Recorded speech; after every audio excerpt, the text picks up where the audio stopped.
The Trader. The Trader is a role that citizens may take on in the very early stages of their career path. Citizens may pick this up immediately after completing enough missions to make enough money to be able to haul some goods, or they may have enough UEC to get right into it right away. So, as a trader, you will obviously maybe want to live on a planet or somewhere where there is a local stock market or something like this, so you can check your your value of your goods that you may want to trade on the daily. The verse is a constantly evolving beast. Your system may change, like economy may boom or it may drop depending on what materials are available.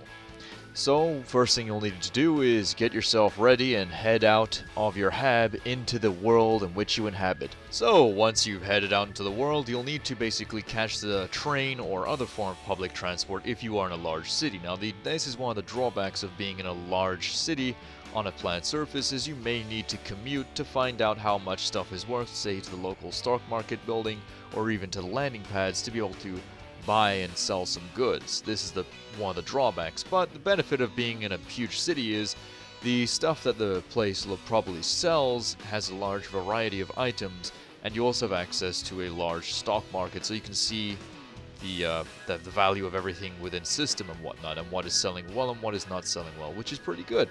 So Star Citizen is a living, breathing universe. It's very tactile. It's a first-person world where you will be able to literally live a second life almost in the far future, in the 900 years from now. And that's pretty exciting if you ask me.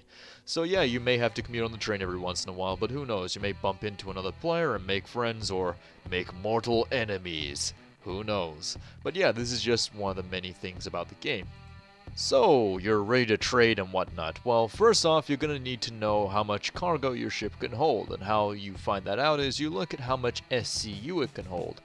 SCU is the standard unit of cargo, which is the universal measuring term that Star Citizen uses. So if your ship can hold 100 SCU, that's 100 crates, or 100 crates worth of space and whatnot. But it's also important to know that cargo and items like this will also affect your ship greatly. It will affect your thrusters and things like this, and placing it uneven on your ship may cause strain on, say, maybe if you put all the cargo on the left side and you're flying through atmosphere, it'll put strain on your thrusters that are mounted on the left side of your ship. So, yes, cargo has weight to it. It's not going to be this object you put on that holds no weight. It's going to actually affect the way your ship handles. It may even make it so you're incapable of landing on a planet because it makes your ship weigh too much, or you're unable to because of the whole series, your ship will fold out, so you'll have to dock with a truck stop and whatnot in places like that. So another thing to remember, guys, is with cargo is the fact that you'll have to check the stock market regularly to see what is in economical boom and what is not. See what is in demand and see what is not in demand. You don't want to end up buying a bunch of scrap metal and taking it from one location to the next, only to find out that it's virtually valueless in that location which you've taken it to, because that will be pretty bad for your wallet, let's say, or your balance.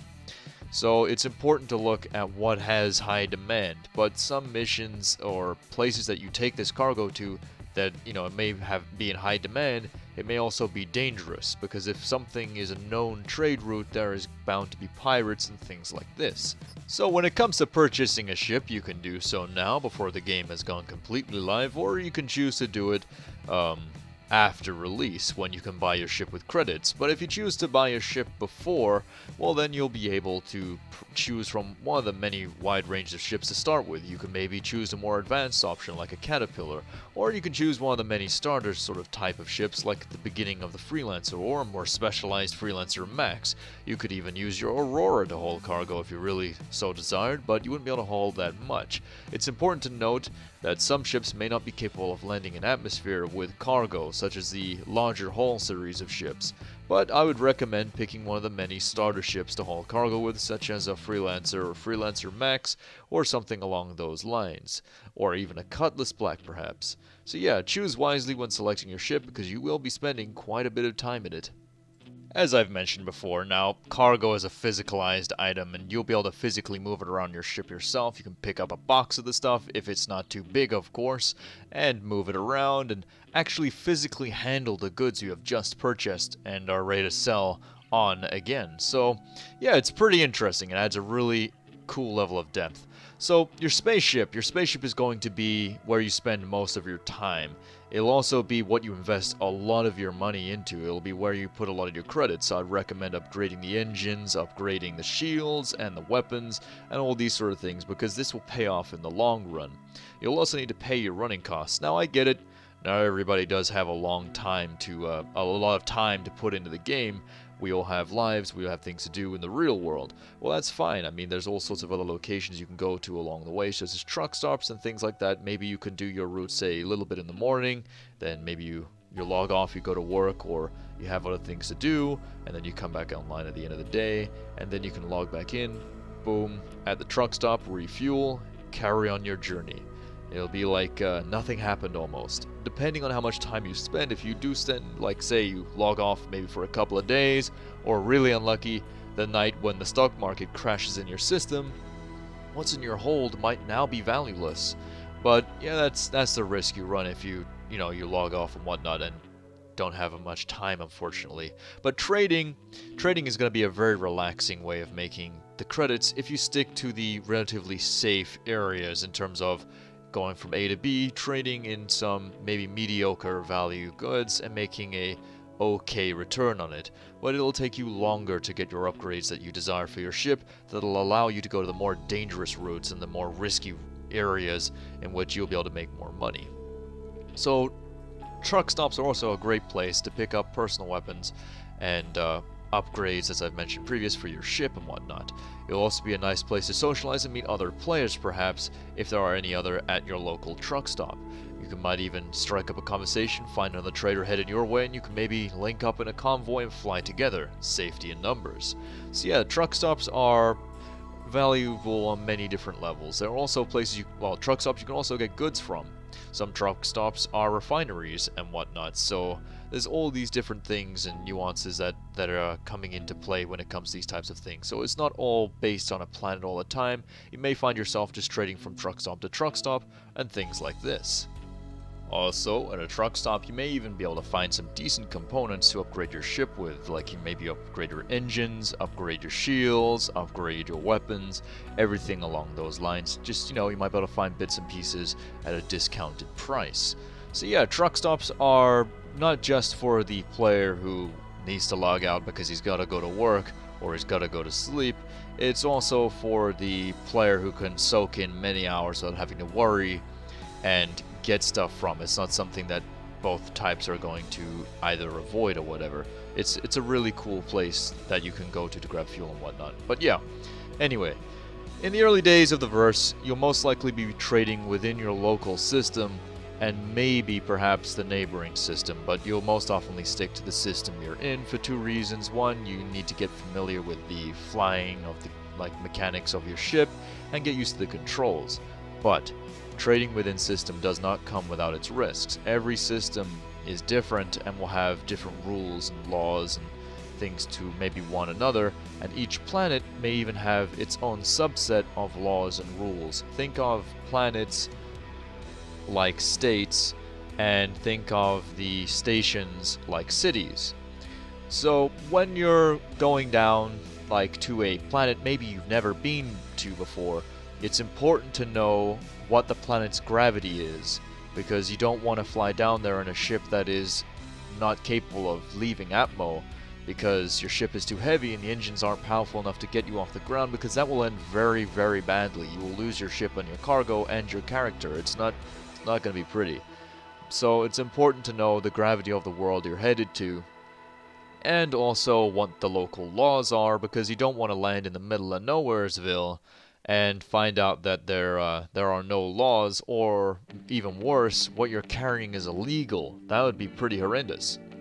So the way trading will also work in the early days for you will need to look for what can make you a profit, like what is in high demand, and what will pay out the biggest. And there's two major factors to this. One, obviously, what is in high demand, and two, how dangerous is it to move this cargo? If this location, say, has high pirate activity and is extremely dangerous, it also means there is a lot of profit to be made if you can make it to your destination, and thus upgrading your engines and your shields and your weapons really will start to pay off in this respect, because you may get interdicted by pirates, and when that happens you need to have the speed and the handling and the shield tanking capability and perhaps even the weapons to be able to defend yourself or even just get the hell out of Dodge. So that's where these items come in. So upgrading your ship is very important.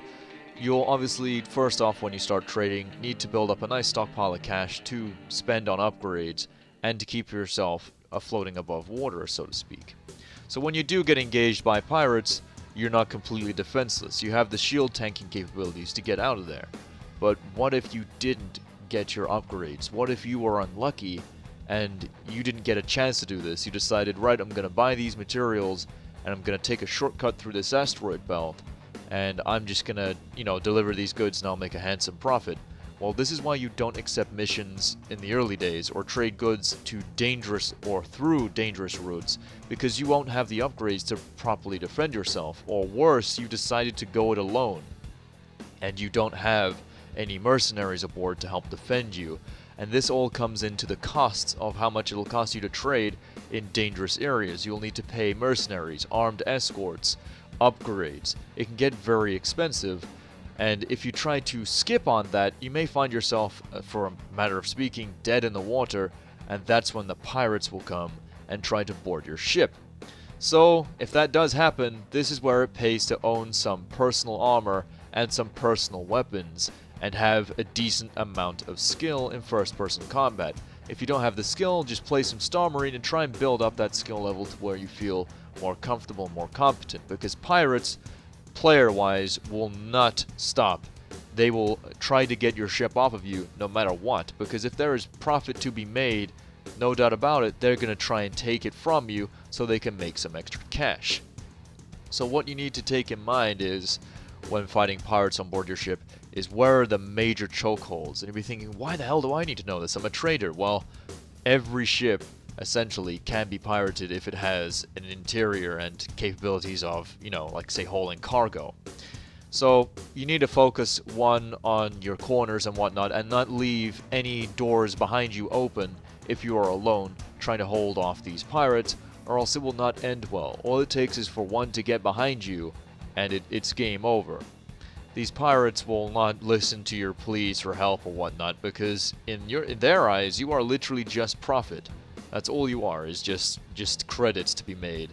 And the way pirates operate is, they don't care if a couple of citizens get harmed along the way. They're more of a, well, I need credits and I'm gonna take your ship by any means necessary types of guys, or your cargo, and they will most likely just end you then and there, and that's not too pretty. So what I would advise you do is, in the early days, is avoid going through dangerous territory if you know it's dangerous. If you can help it, try and avoid it and stick to the more simple routes. Maybe the profit might not be that great. It may take you a while to build up a decent amount of cash, but at least you don't run the risk of losing it all. And if you do heed that warning, eventually you'll make enough cash to upgrade your engines, upgrade your weapons, upgrade your shields, and, hire some mercenaries to help back you up. Get some guys in some Hornets or whatever to back you up and help fly along with you, and protect you should the worst happen, and maybe even an NPC Marine on board to prevent these things from happening if the worst should happen and they board your ship. At least you have an extra gun to back you up. So once you reach your destination with your goods, it doesn't really end there. You'll have to play a little bit more commuter citizen if you land in somewhere like a city and whatnot. You'll have to jump on the train and head to the administration office to deposit your goods. And let's face it, the administration office in some places is a bit like the DMV, but at least the lines aren't as long. So I hope that this has helped you, this information, to become a better trader and whatnot. So if you remember this, hopefully this will help keep you safe in the verse and help keep you trading. But unfortunately, it won't remind you to maybe pick up the milk that you forgot to get when you headed out.